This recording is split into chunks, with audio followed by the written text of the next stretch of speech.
America में एक आत्मा ने अपने मर्डर मिस्ट्री सुलझाने में पुलिस की मदद की थी। यह घटना अमेरिका के वेस्ट वर्जीनिया राज्य के ग्रामीण क्षेत्र ग्रीन बियर काउंटी में आज से करीब 124 साल पहले घटी थी। इस काउंटी में एरामस एडवर्ड शू नाम का एक लोहार रहता था। उसकी 3 महीने पहले ही एल्वा नाम की एक महिला के साथ शादी हुई थी। जनवरी 1897 की एक रात एडवर्ड ने अपने पड़ोस के एक लड़के को काम करने वाली जगह से घर भेजा ताकि वह देख सके कि उसकी नई नवेली पत्नी को बाजार से कुछ चाहिए तो नहीं। जब वह लड़का उसके घर के दरवाजे पर पहुंचा तो उसने एल्वा को सीढ़ी के नीचे पड़ा पाया। एक पल के लिए वह लड़का घबरा गया। उसे समझ नहीं आ रहा था कि वह क्या करे। उसने एल्वा को सीधा किया और चेक करने की कोशिश की कि आखिर क्या हुआ है। एल्वा का सिर एक तरफ झुका हुआ था। पहले तो उसे लगा कि एल्वा शायद सो रही है। वह चुपचाप उसकी ओर बढ़ा और मिसेस शू कहकर उसे जगाने की कोशिश की। कोई जवाब ना मिलने पर वह घबराकर वहां से दूर चला गया और अपनी माँ को इसके बारे में बताया। पड़ोस में ही रहने वाली लड़के की माँ ने एल्वा को बेसुध पड़ा देख स्थानीय डॉक्टर और सरकारी अधिकारी जॉर्ज डब्ल्यू कनप को बुलाया। सूचना देने के लगभग 1 घंटे तक कनप घटना स्थल पर नहीं पहुंचे, लेकिन तब तक एडवर्ड शू वहां पहुंच चुका था। वह अपनी पत्नी के शव को वहां से उठाकर बेडरूम में लेकर गया। उसे नहलाया, कपड़े पहनाए और बिस्तर पर लेटा दिया। उसने अपनी पत्नी के मृत शरीर को एक ऊंची कॉलर वाले कपड़े पहनाकर दफनाने के लिए तैयार किया और उसके चेहरे पर पर्दा डाल दिया। इस दौरान सरकारी अधिकारी और मौत के मामले को देखने वाले स्थानीय डॉक्टर जॉर्ज डब्ल्यू कनप भी पहुंच गए। उन्होंने मृतक महिला के शरीर की जांच शुरू कर दी। इस दौरान पति एडवर्ड शू अपनी पत्नी के सिर को गोद में रखकर रोता रहा। जब कनप ने एल्वा के सिर और गर्दन की जांच करने का प्रयास किया तो एडवर्ड शू नाराज हो गया और गुस्सा दिखाने लगा। कनप शू को नाराज नहीं करना चाहते थे, इसलिए वे चुपचाप वहां से चले गए।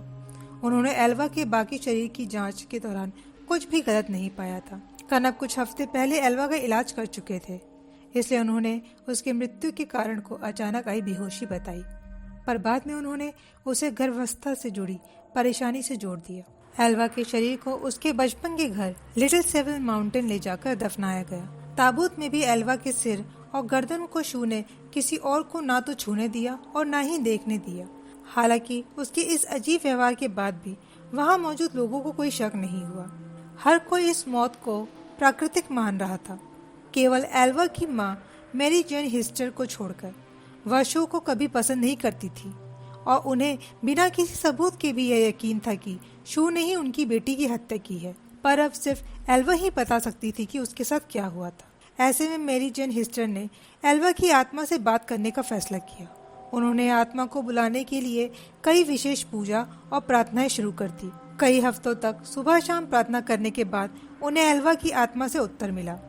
हिस्टर ने दावा किया कि उनकी बेटी उन्हें अपने कहानी बताने के लिए लगातार 4 रात उनके सपने में दिखाई दी। उन्होंने कहा कि आत्मा पहले एक उज्जवल प्रकाश के रूप में प्रकट हुई, धीरे धीरे एक इंसान का रूप लेकर अपनी कहानी बताने लगी।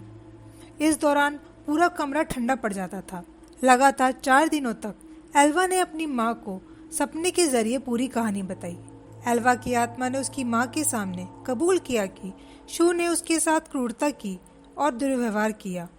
एक रात जब एल्वा ने रात को खाने में मीट नहीं बनाया तो उसने एल्वा पर हमला कर दिया और मारपीट की।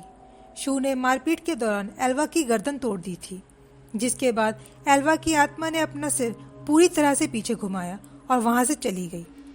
इस घटना के बाद एल्वा की मां पब्लिक प्रोसिक्यूटर जॉन प्रेस्टन के पास गई और मामले को फिर से खोलने की अपील की। प्रेस्टन ने आत्मा के बारे में उनकी कहानी पर विश्वास किया और आसपास के लोगों से पूछताछ शुरू कर दी। शू के पड़ोसियों और दोस्तों ने एल्वा के अंतिम संस्कार के दौरान उसके अजीब व्यवहार के बारे में पब्लिक प्रोसिक्यूटर प्रेस्टन को बताया। डॉक्टर कनप ने भी स्वीकार किया कि उन्होंने एल्वा के शव की पूरी तरह से जांच नहीं की थी।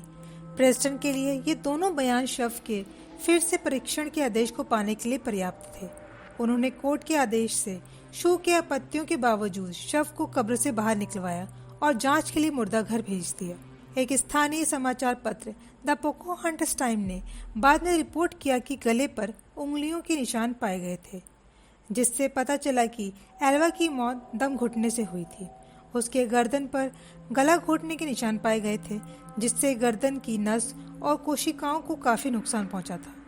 गर्दन की हड्डी भी टूटी हुई थी। जिसके बाद इस मौत की विस्तृत जांच की गई और शू को उसकी मौत का गुनहगार माना गया। आगे की पूछताछ में इरास्मस ने कबूल किया कि उसने ही एल्वा का कत्ल किया है, क्योंकि उस दिन उन दोनों का झगड़ा हुआ था। झगड़े की वजह पूछने पर उसने बताया कि एल्वा को पता चल गया था कि उसकी एल्वा से पहले भी 2 शादियां हो चुकी है। पहली बीवी से उसका तलाक हो गया था और दूसरी बीवी अचानक से रहस्यमय तरीके से गायब हो गई थी। ये सच्चाई पता चलने के बाद से ही एल्वा और उसके बीच रोज इस बात को लेकर झगड़ा होने लगा था और एल्वा हमेशा उससे पूछने लगी कि आखिर उसका सच क्या है, जिससे परेशान होकर एक दिन एरास्मस ने उसे जान से मार दिया। ये कबूलनामा के बाद एरास्मस को उम्र कैद की सजा हुई और सजा के 3 साल बाद ही एरास्मस ने बीमारी के चलते जेल में ही दम तोड़ दिया। अगर आपको भी ये कहानी पसंद आई हो तो लाइक और शेयर जरूर करें, और अगर आपके पास कोई डरावनी कहानी हो तो कमेंट सेक्शन पर जरूर शेयर करें। अगली बार फिर मिलूंगी एक और डरावनी कहानी लेकर। तब तक के लिए अलविदा।